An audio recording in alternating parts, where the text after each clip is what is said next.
review. So I don't know why the recording is still starting now. The recording should have started at the beginning anyway. So over to you, Dr. Owosheni, and we look forward to this meeting. Thank you so much. Thank you very much, Professor Omibod. It's always a pleasure to go through this series and to have a chance to share creative ideas. It's also wonderful that Professor Oluwatosin is also really keen on having this series, as he's keen on taking a closer look at the curriculum. And today, especially, this particular topic, I think, is very relevant for the curriculum review committee, because it is about the framing of stories, and reviewing the curriculum is just one way that we're examining the frame. It's examining how we've always done things, how we've pictured academics, how we picture evaluation, how we picture the whole body of knowledge that we're supposed to pass through. And it's just taking a second look to see, have we pictured it right? Is there anything that's in the story? Is there anything that's left out of the story? So this is just an example of work that's already going on. So I'm happy to be able to sort of contribute ideas to this as well. Please do feel free to pop questions as I go along, comments, anything really helpful, any ideas you would like for future sessions, please let me know. And I will pick them up at the end. So today I'm going to be talking about framing our stories. Let me share my screen.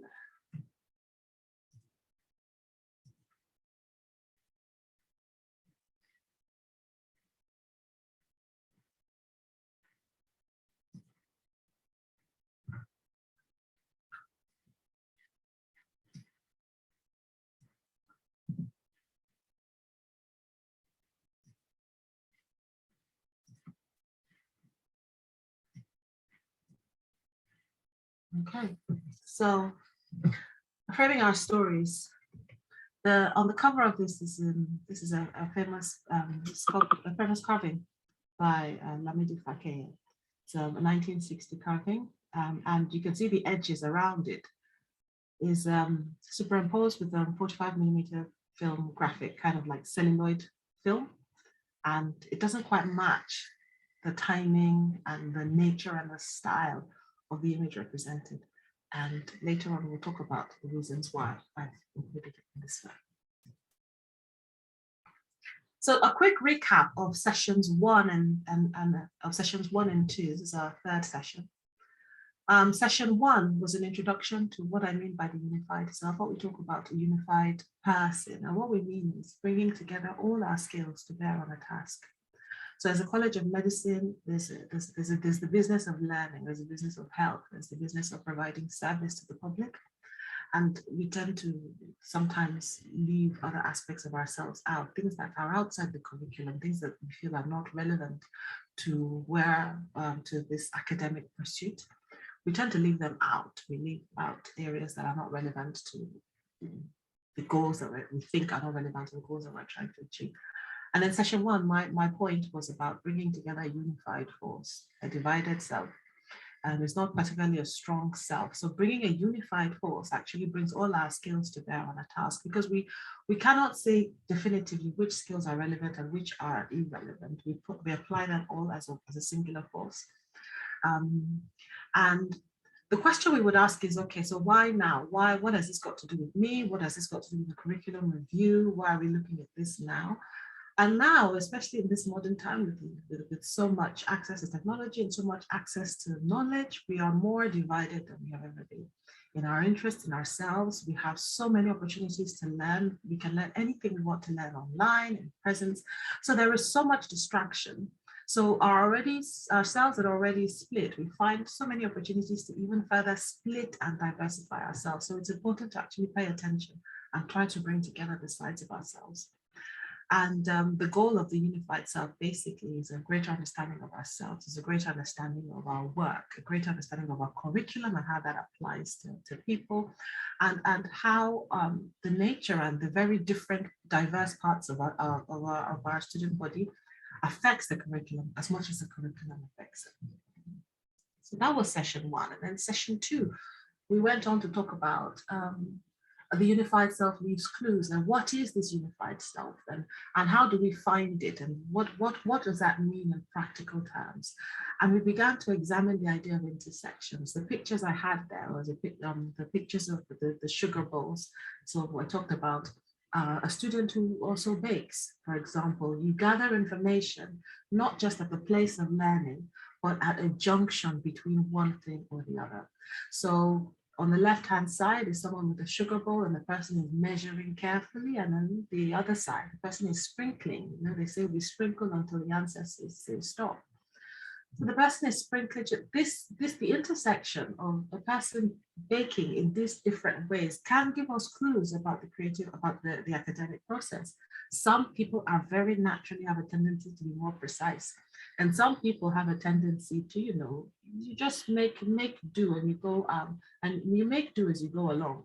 And we find that both have their advantages and disadvantages, and both produce different kinds of students. So understanding that actually these intersections that lie outside of the academic pursuit actually give us more information about ourselves, and observing it in our student body helps us to understand more about them and tailor things in a particular way to suit these diverse personalities, and also to find ways of filling in the gaps that might come about. And we talked about paying attention to the flow state, not the crucible. Sometimes university is a crucible. It's a furnace. It's very intense. It's very fast. And sometimes we tend to say who you are in a crisis is really who you are, and it not always is. Sometimes when you're baking, that gives you clues. When you're quietly baking at home, quietly, you're playing football, you're in your flow state, you're at your calmest self. That can actually give clues. That's an intersection that gives clues to who I am, what I like, how I interact, the kind of ways I prefer to take in information. These are vital clues to us. So things lie outside what we think is the academic pursuit, these intersections. So we talked about having altogether six sessions, and with 6 sessions, we're talking about the unified self, and we present 12 ideas and 1 method for achieving all these ideas. And the singular method is simply to pay attention, is to pause to pay attention. And we think, there's a lot to pay attention to, but it's very difficult to pay attention to the self, because most of us don't stop long enough. So it seems very simple, but it's something that actually takes a lot of intent and practice. And so the first 2 ideas for the first session was about how creativity, what is it? Creativity is perception. It's simply perception. It's not about, oh, can you draw? I'm not a creative person, I can't draw, or I'm not a creative person, I don't like novels. No, creativity is basically how you see it, is what you see. And it's just different ways of seeing things. The way you see a blue sky is not the same way another person sees a blue sky. You might ignore the clouds altogether. Another person, the clouds are their main sense of focus. You bring your own creativity to bear on the landscape that you see. And the second idea was that creativity must first be turned outward and inward, not outward. So when we think of creativity, the first thing we think is, I'm writing a poem, or do I have to draw something?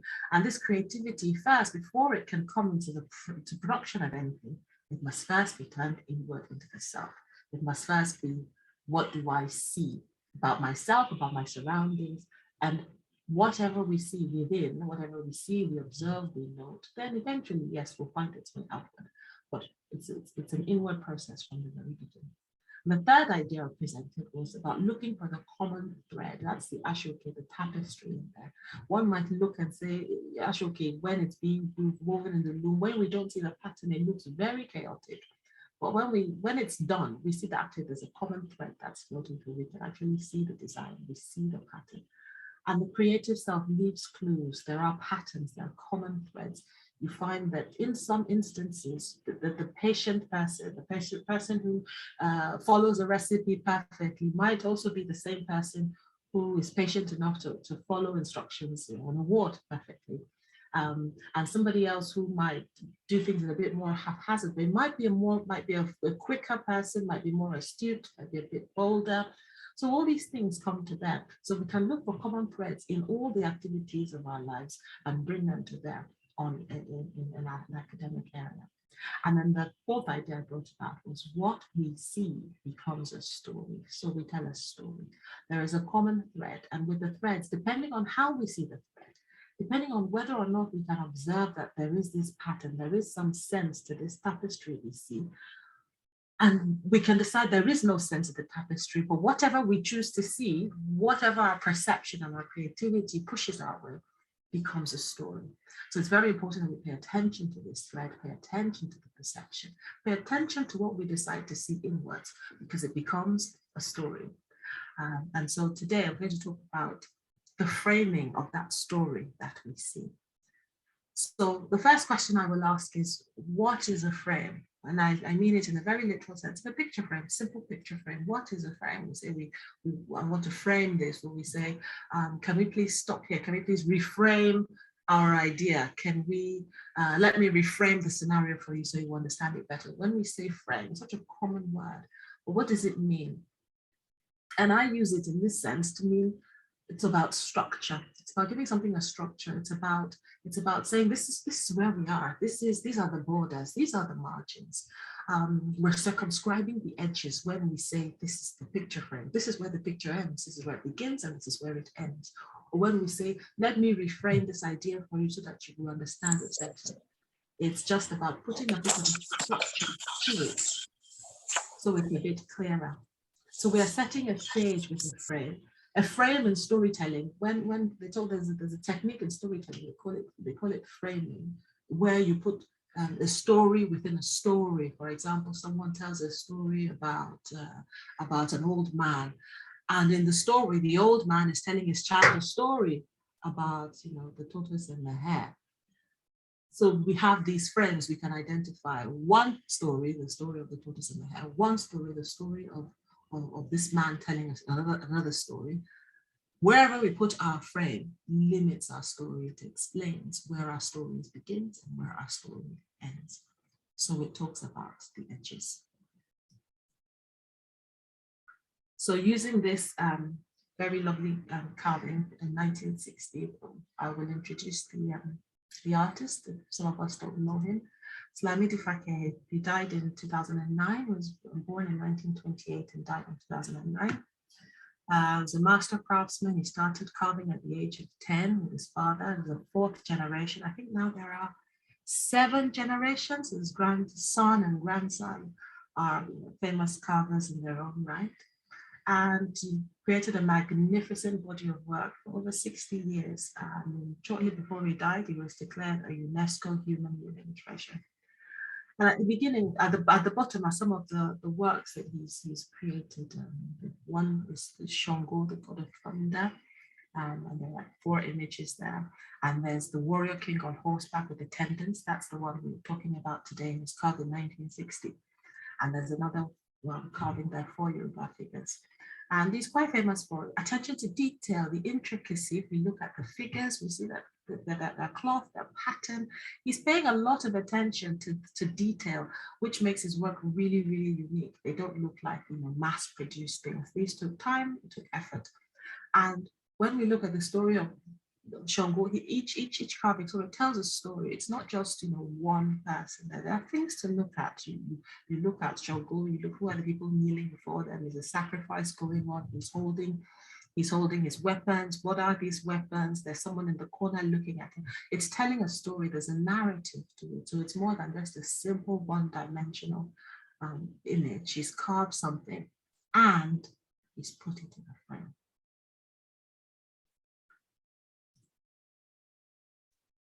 So the question, when we look at this story within a frame, we ask, how does our frame impact what we see? Does it impact what we see at all?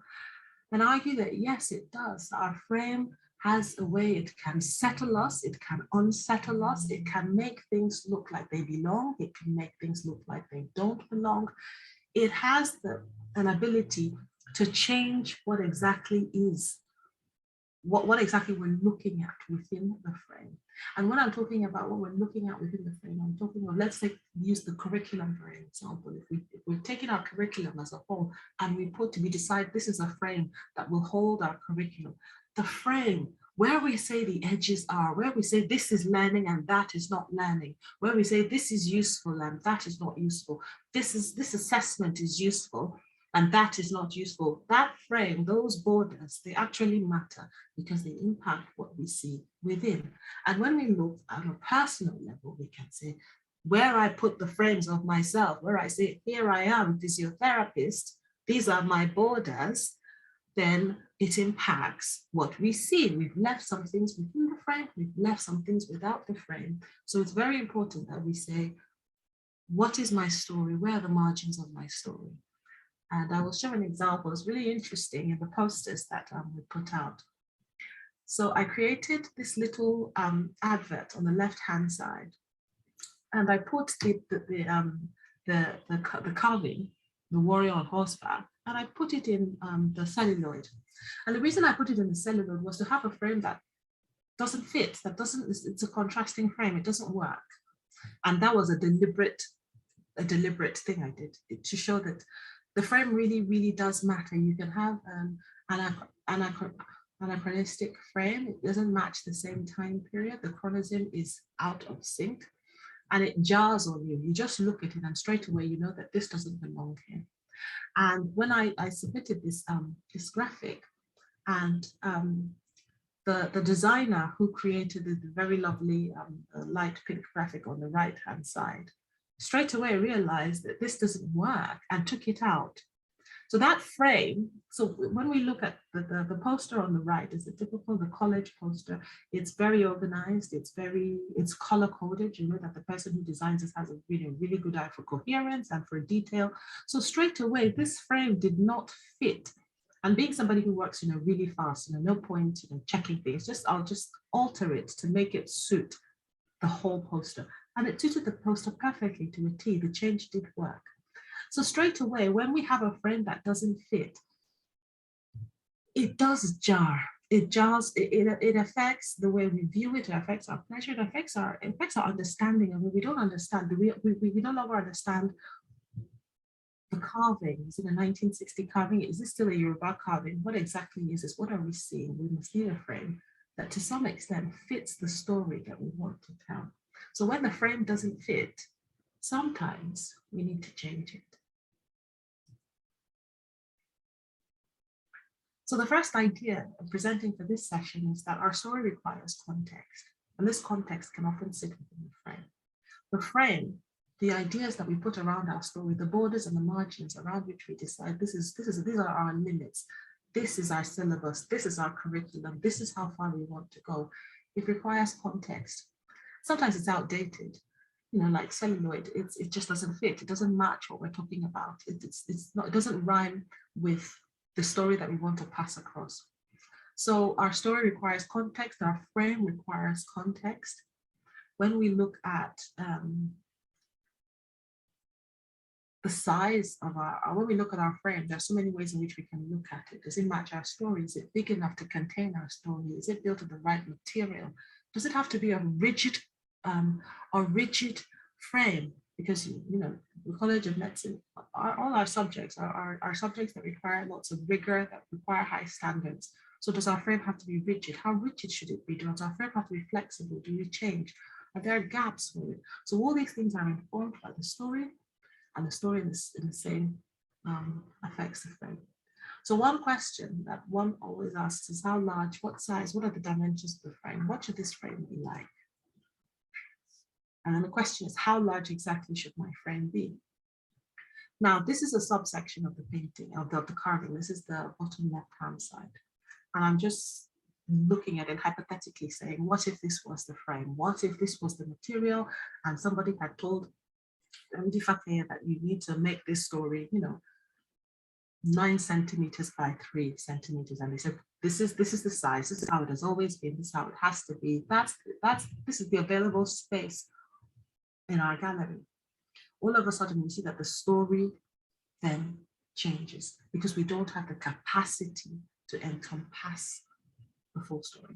So then rather than a story being about a magnificent warrior on horseback, we now have a story that's about a man feeding a horse. And it's a completely different story, and it's an incomplete story. And even if this was his singular carving, it would still be a masterpiece. He would still sell it. It would still be praised for its intricacy and design. It would still be a successful painting, a successful carving. But the question is, how complete would it be? Would it fulfill its purpose? So I guess it's the purpose of the framing, the purpose of the story, has it been conveyed? So the size of our frame has to do with purpose as well.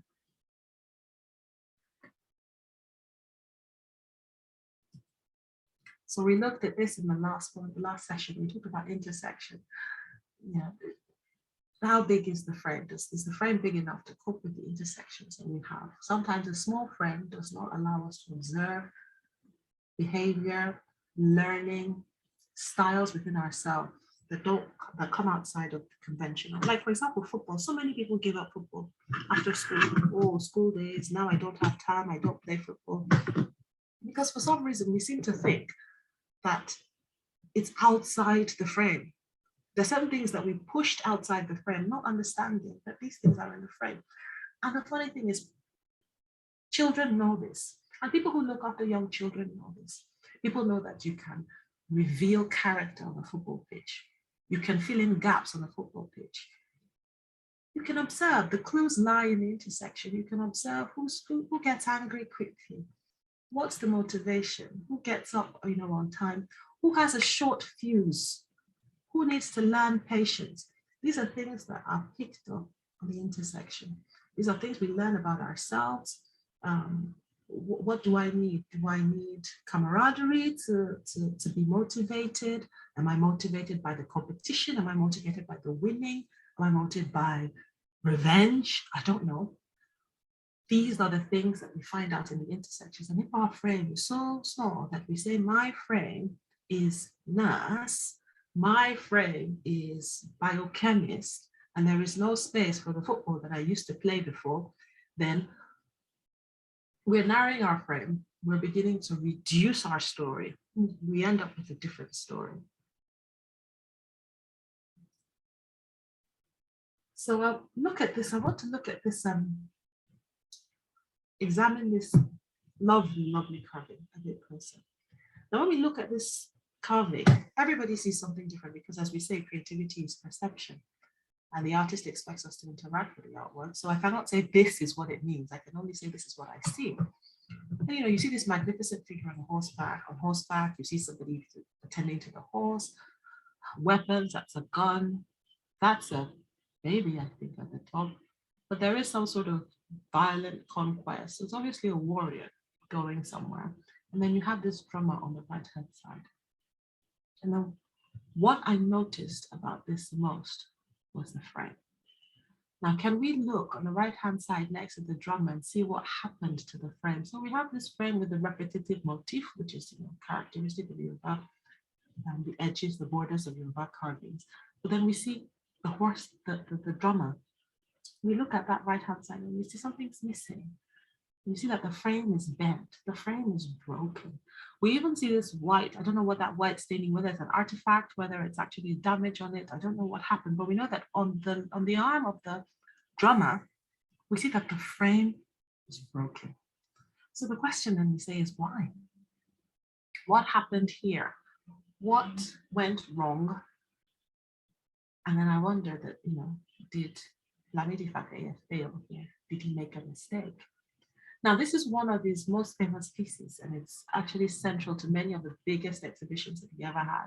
So there is no doubt that this carving was a success. So then what happened here to this frame? And what is the consequence of this happening here? So there are so many hypotheses. We can say, did he make a mistake in his dimensions? Maybe he measured incorrectly. It was supposed to stop at the shoulder, maybe around where the ear of the man was, and then later realized, oh no, I didn't have space for the arm, and hastily added an arm at the end. Maybe he just wanted half of the drum, or the drum wasn't showing. I don't know. I don't think we will ever know what happened here. But we know that the frame was broken. And the frame was broken in order to accommodate the story. Now, without this drummer, this is a very different story. Because if we slice off this story and take that drummer and his drum away, this is a very, very different story. This becomes a story of a horseman, a horse, and someone looking after a horse. The drummer makes the story a story of triumph or a story of praise, a story of valor. It's either the presence of the drummer either means this warrior is returning from somewhere or this warrior is going somewhere.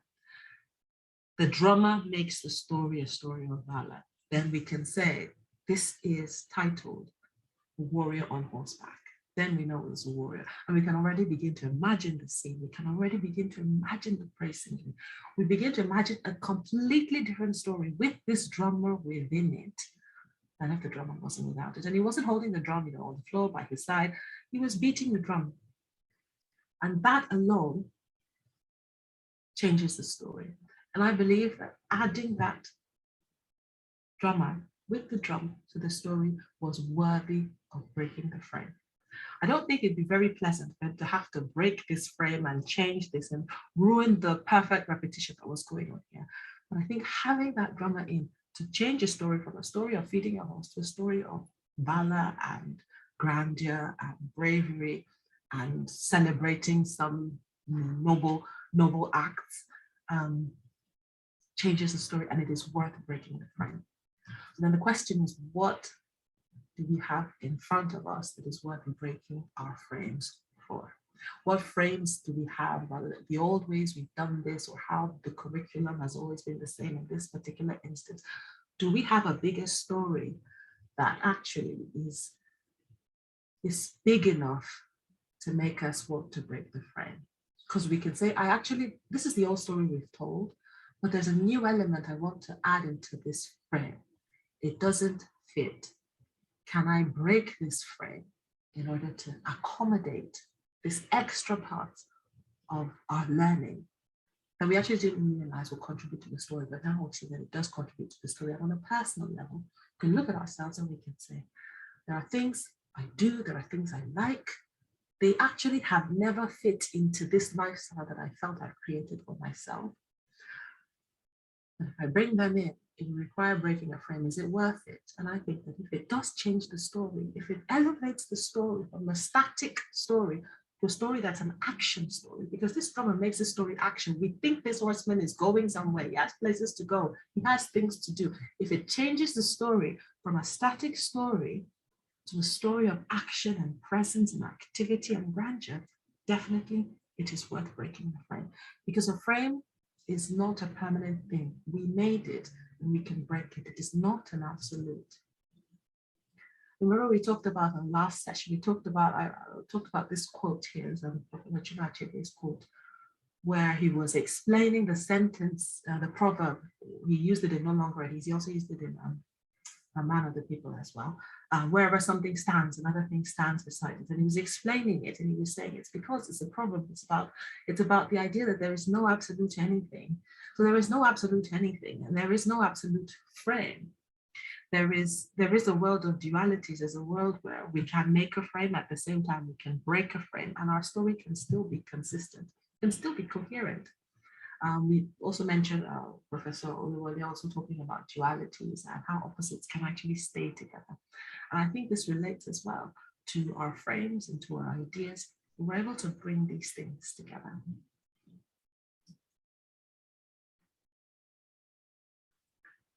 So there was an article in 1997 publication. It was interesting. It was an issue for the Benin centenary. That was 100 years of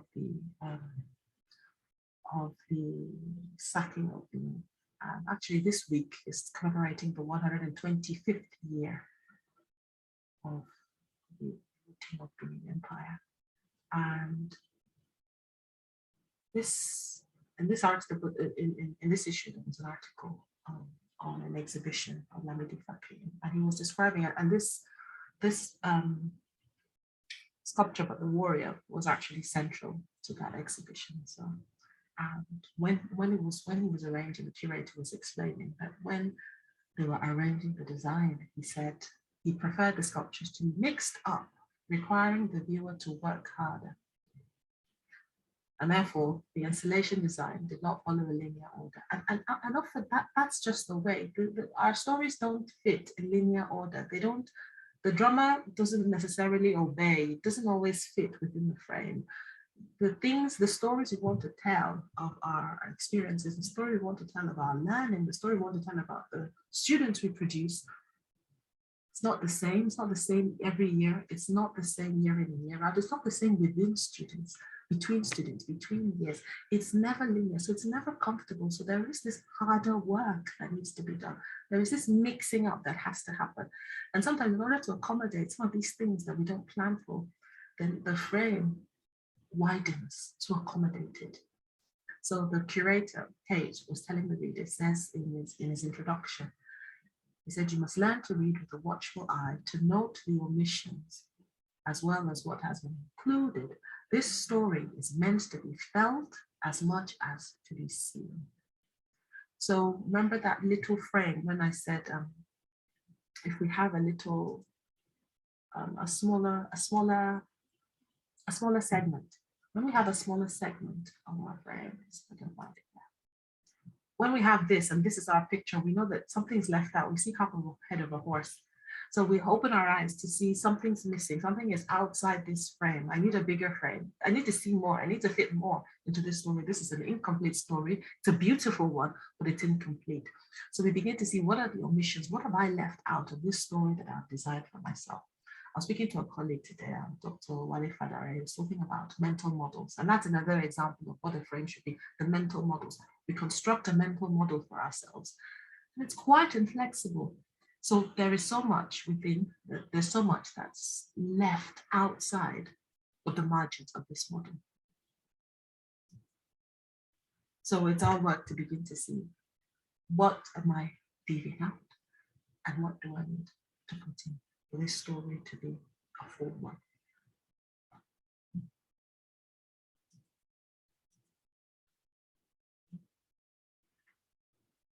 So that leads me to the sixth idea, that we can break the frames that no longer serve our story. So when we choose to break a frame, we can then end up with a story that we can accept, with a story that we can love, with a story we can change, a story we can modify, a story we can grow with, a story we can evolve from, because we often evolve, we regularly have to evolve from the old stories we tell. And when we realize that we can break a frame, we realize we now have the ability to constantly govern our preferences and styles and keep changing things. And when we change things, we can therefore conserve our energy, unify our energy for the goals that work for us. So the aim of the frame, while we think it is to circumscribe the edges and to give ourselves structure, yes, it is, but at the same time, it allows us to see a story we want to tell. So if I say this on a practical level, you go, okay, so what does this mean for our curriculum? What that means is, just the same way the curriculum review process is going on, we're able to see that we can change. The process actually starts with the idea of changing these frames, reviewing things to see what no longer is useful, and to hold on fast to the things that are actually useful, and to actually look between the lines and the things that we are omitting. And that's a very delicate process, requires a lot of time and attention, which is going into it. But it's a very important step. And even though it feels as if it takes a long time, it's an important step, and it's one we cultivate, because the frame depends on the story we want to tell. So from a College of Medicine perspective, it's good that we're having one of our key points is talking about the conversation, having a conversation that goes both ways. And these conversations, the reason it goes both ways is because the college has realized that a monologue takes us nowhere. A monologue does not create a story. So that dialogue creates a story, new ideas, things that we're omitting, we begin to find out, and we're able to include them into our story. And they begin to fit the frame, they begin to widen the frame, expand the frame, force the frame to break in some areas. And that breaking might be uncomfortable, but that's a process of change. And the bigger frames actually enable us to tell a better story. So, for example, a story for our students might be, if I say, what's our story for education, for the college we educate. So not only do we educate students, we educate the public. Um, we are at the service of the media to promote excellent messages. We want to be a far-reaching organization, for example. When we decide that is a story we want to tell, and we look at our current framework and we say, does our framework actually accommodate this story that we want to tell? Most times we'll say, no, it doesn't. Because where we want to go is actually quite further, so we stretch our edges. So we break the frames that no longer serve us. We create the frames that we need to move forward. So the method we always talk about one method, and our method is to pay attention. Singular method is just to pay attention. And the question after paying attention is to what? And we pay attention to our story. So we pay attention to the elements that tell the story of our diversity. So what are our skills? What are the skills? What are the various thoughts? What are the various learning styles that we've not accommodated? Do we have a different, do we have visual learners? Do we have auditory learners? Do we have people with dyslexia? Do we have people with attention deficit disorder? Do we have people with styles that are just unconventional but yield their own rewards in their own way?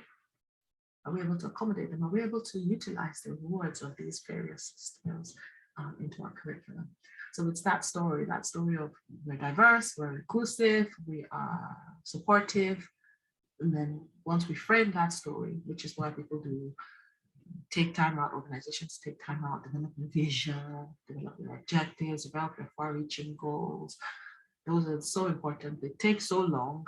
They seem very abstract, but they're really important, because how else do you know where your margins are if you have no idea what your story is, what your vision is?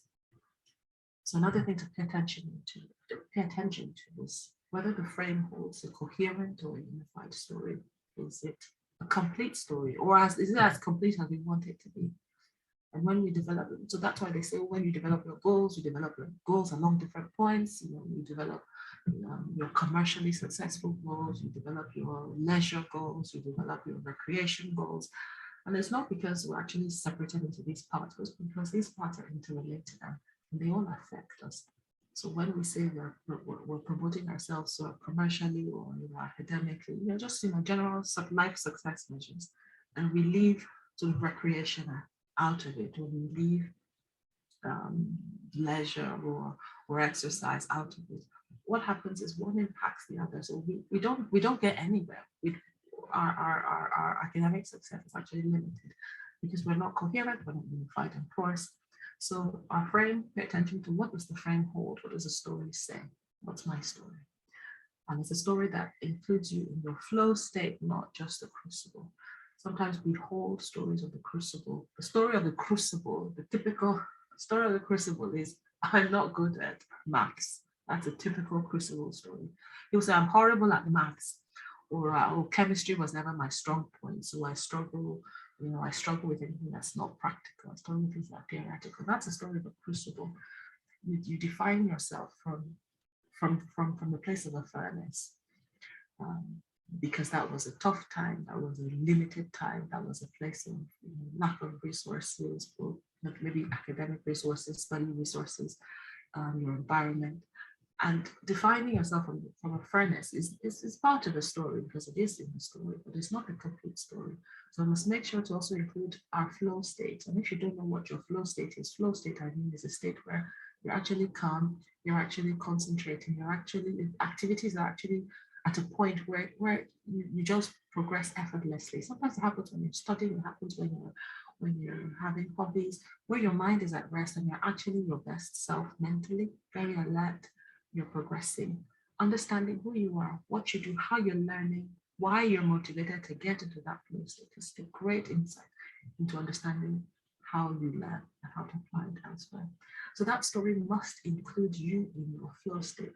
And if that flow state is something as mundane as when I'm playing a video game, I'm so present, I'm so alert, then it's part of your story, because if you figure out what are the elements, what are the components of that activity broken down that make you alert and relaxed, we can apply it elsewhere. to become more productive in other aspects. And when we pay attention, the last thing is to the frame. How do I create the frame? Does it have to be rigid? Does it have to be soft? Does it have to be big? Is it going to be small? How do I create the structure around myself to make sure that as many things that I need fit within the story that I tell myself about myself, or we tell ourselves about our study, about our programs of learning. And the first way to create a frame is it starts with the story. It starts with the idea. I think Lamide Fakir didn't start with the frame and start putting the carvings within. Probably had the idea, the story you wanted to tell, probably had an idea of a triumphant warrior, probably had an idea of just a very, very powerful scene, and then began to carve. And then things take shape as you do that. So to begin to create a frame, the way we start is by beginning the story. So that is what we're going to talk about in the next session. Talk about how to create a unified story. So I'll just quickly recap finally. We talked about creativity, leaving clues for us in the intersection between many parts and how these clues conserve our energy. And we talked about the two ideas about when we conserve our energies, we're able to tell a story that fits within a frame, and our story requires context within that frame. The story we're telling determines the size of the frame, determines how flexible the frame is, determines whether we need to break the frame.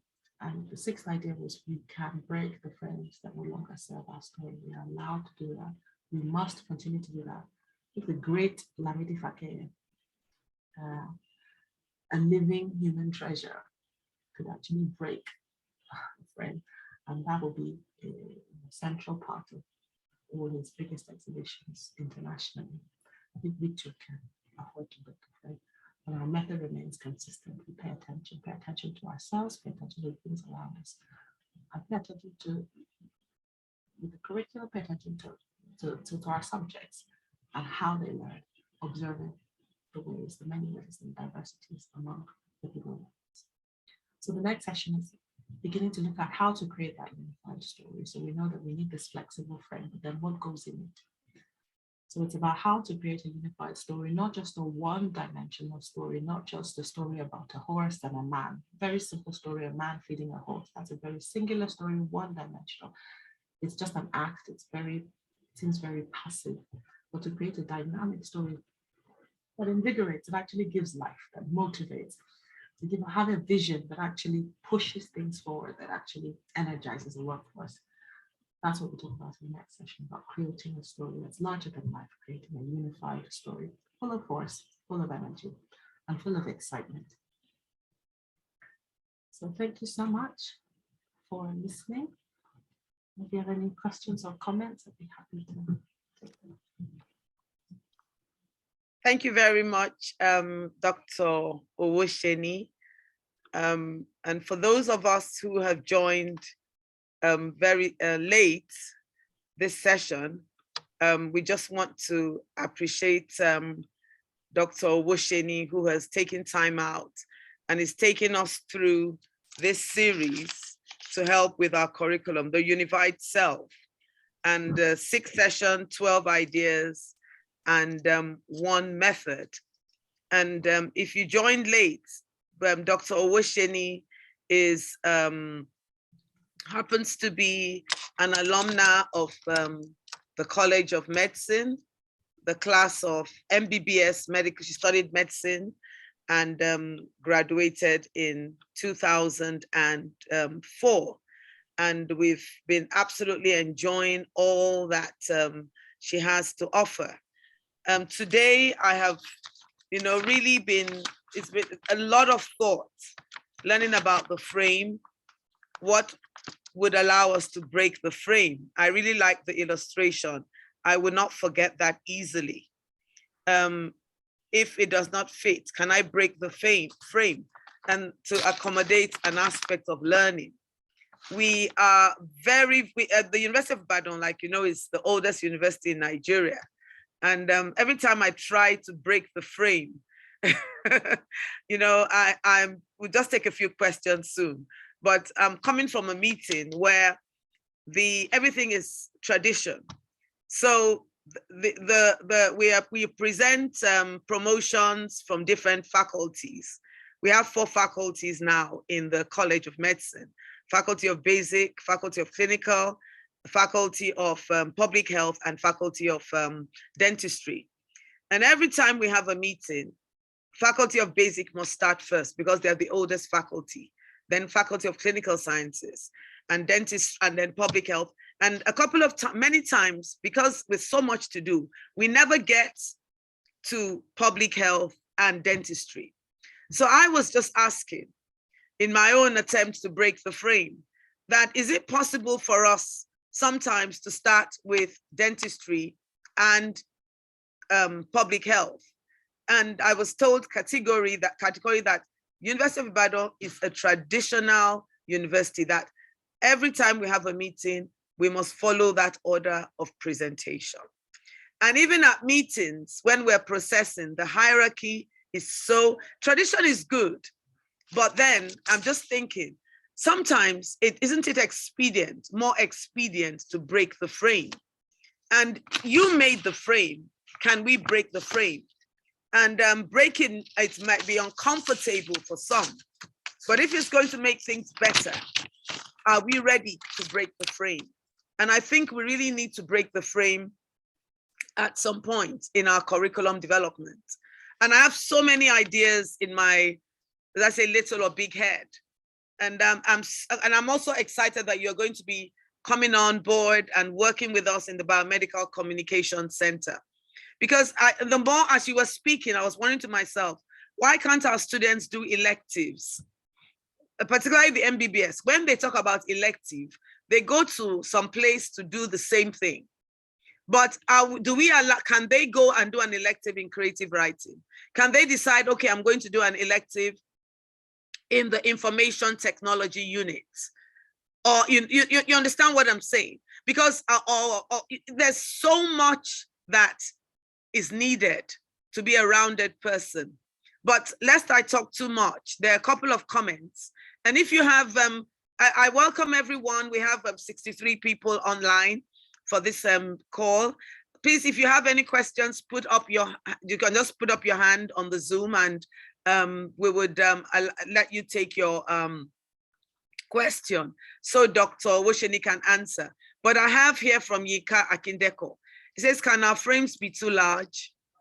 Can you speak on this? Do people generally become less organized or structured without a frame? So that's a question. And then there's another question from Yinka Akindek, who says, embryology was definitely my crucible. And then there's Wale Fadare, you mentioned your friend. There's an anxiety and maybe even a trauma that comes with breaking a frame. It's not easy, nor a default response, except maybe in those with a liberal arts education or exposure to some point philosophy or psychology. Sadly, these studies are not incentivized, even for casual learners. And then many factors promote the existence of these frames. Conversations like these can help with the dynamism of our stories and can start earlier, childhood for sure. And then there's Adedoyin Ogunyemi says, thank you, need for deeper reflection. And Onome Ababov, sorry, I can't pronounce your last name. Excellently done again, Dr. Wisheni. Quite an insightful discourse that prompts reflection in curriculum development and personal, professional life. And then Adeyimika Desmenu says, I love this session, identifying a walkable frame. And then Mary Ugalahi says, excellent as always. Thank you for these insights. Thank you again, Bisila Dokun. And then Foluke Olani George says, is there a measure by which one would know which event, interest, or activity is important enough to require you to break the frame? Thank you. And then there's Margaret saying, well done, Buki, and so on. Very insightful, great insightful presentation.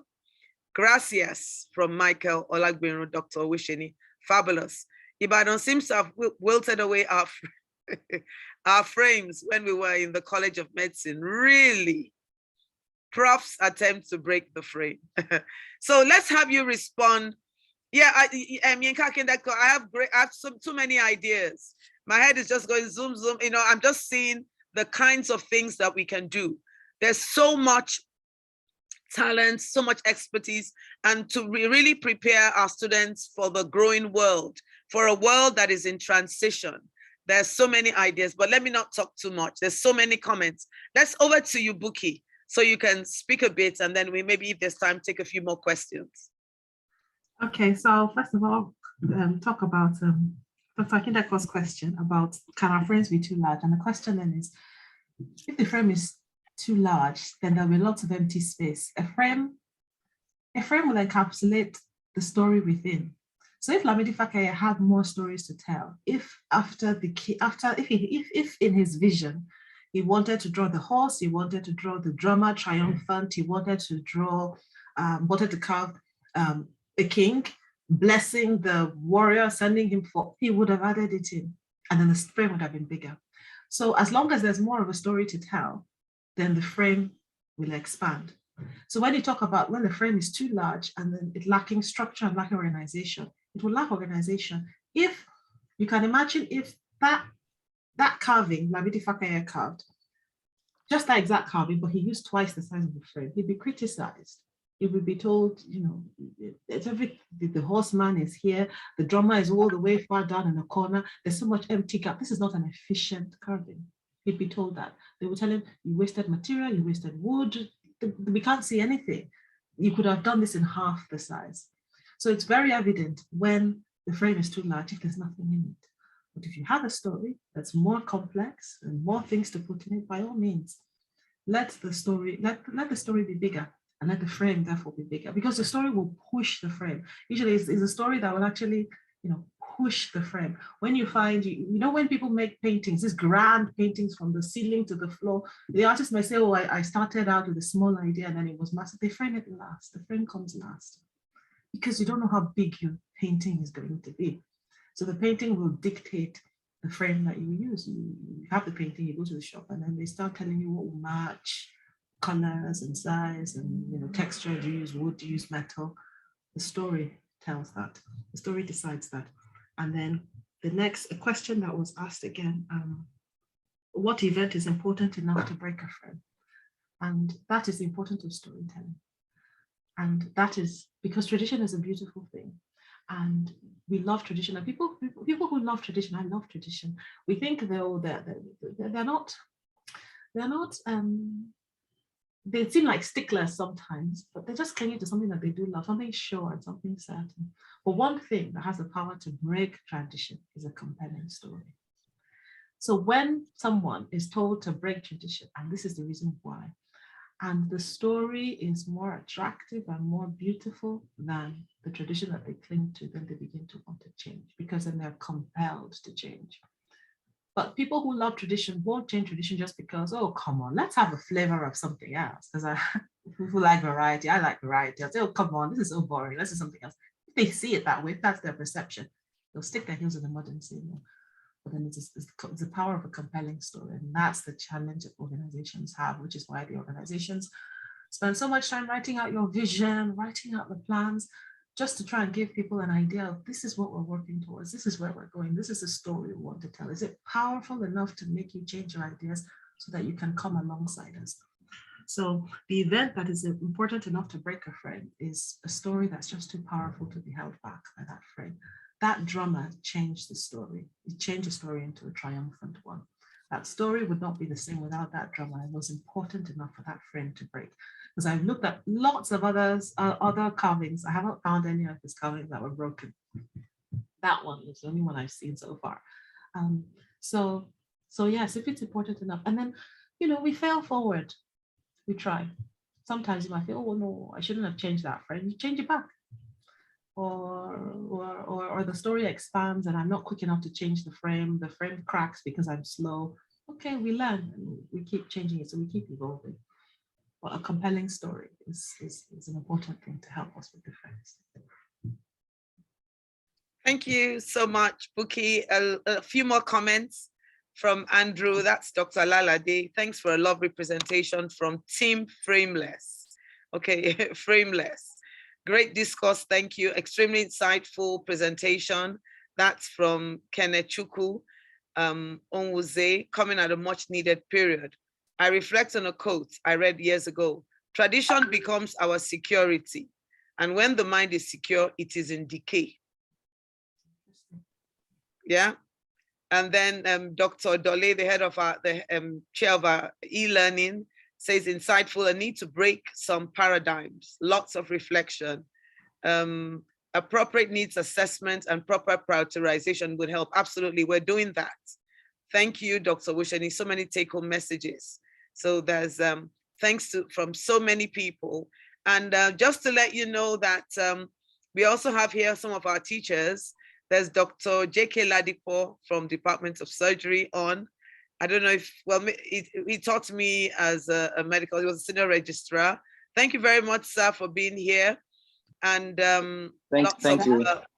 Yes, sir. He's also you want to say a few things, sir?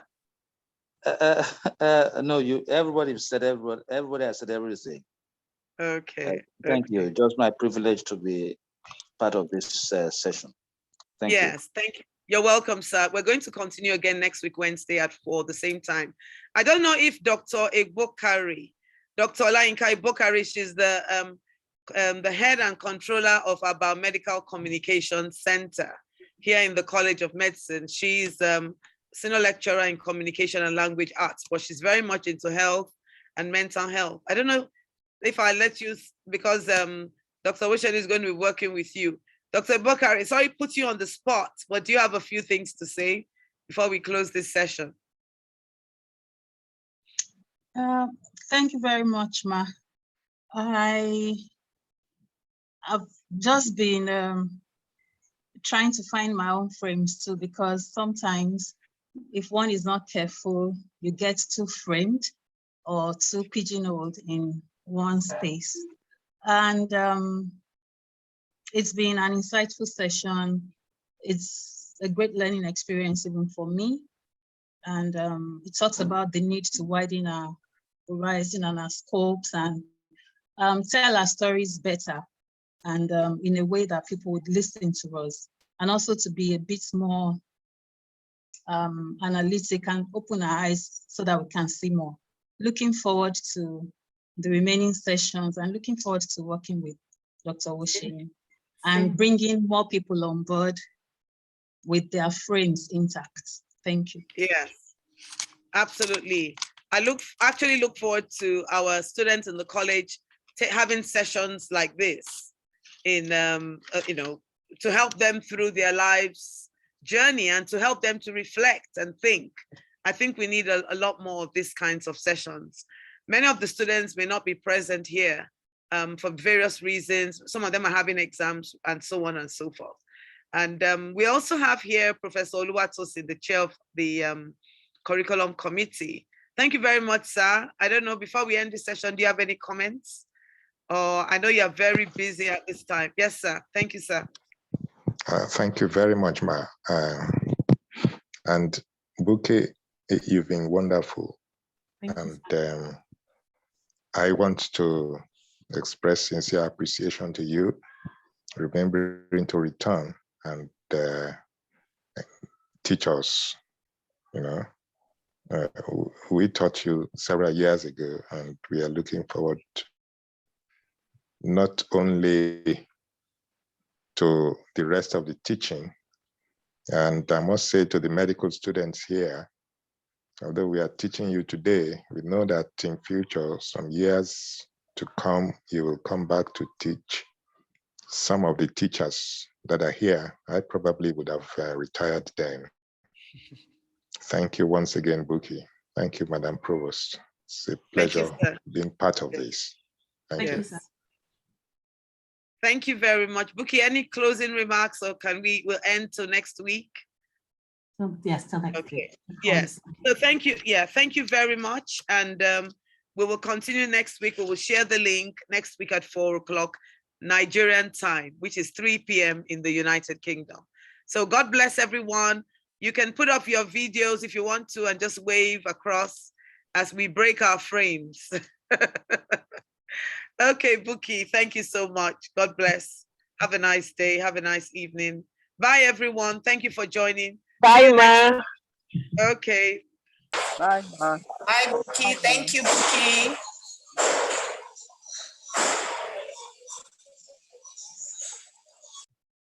So thank you, everyone. Have a nice evening. Bye. Thank you.